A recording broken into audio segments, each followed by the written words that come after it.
If you don't earn it, you lose. Jevohn Shepherd, Leo Rautins, the words of gilgeous-alexander after a devastating loss to France. So let's start there, as Canada will not medal at these Olympics. What went wrong?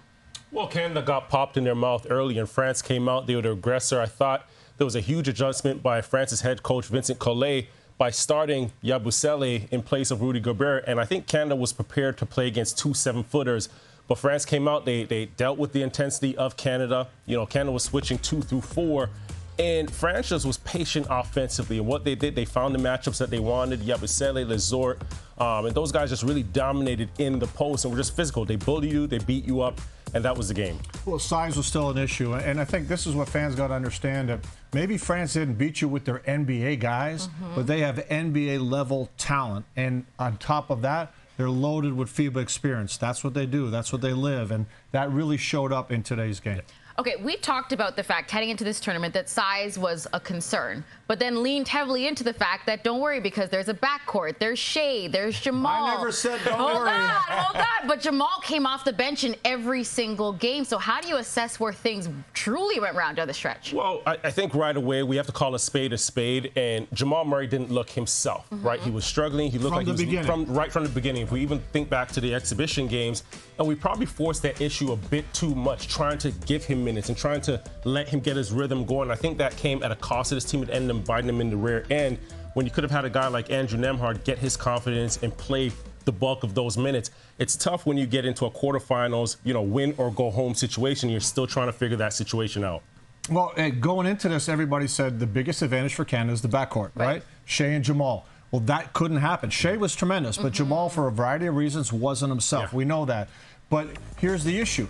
Size. Right. Canada, size was a problem. And the other aspect is three-point shooting. I thought those two things coming into this tournament were something that were a big concern, and it definitely, you know, reared its ugly head in this game. And so, you know, when you rely on the backcourt, you rely on the quickness, in FIBA it's very difficult because it's a very physical game, and we saw that.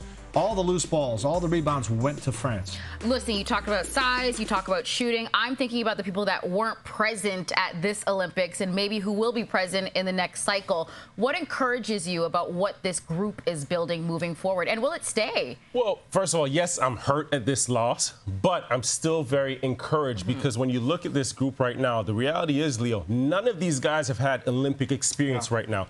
You don't understand the sense of urgency that you need with each possession for FIBA competition on the Olympic stage. So, you know, for Shea, for RJ, who's the youngest player on this team, a number of these guys, they gained that experience right now. So going forward in qualifications, in the next Olympics, if they, you know, end up qualifying, you understand that each possession counts, each turnover, each shot, and the discipline that you need to have every single time you step on that court. Well, you're saying all the right things, and you know, to me, and you know this very well from playing, that when you lose in all different levels you play at, it hurts. When you lose for your country, man, that's a different feeling. It's a different feeling, and it takes a long time to overcome. But the future's bright, and I'm optimistic. Yeah, it's a feeling that very few people know, of course. But, of course, when you think about this group, they are looking ahead. Canada misses out on the semifinals. The last time that they reached that stage was 1984.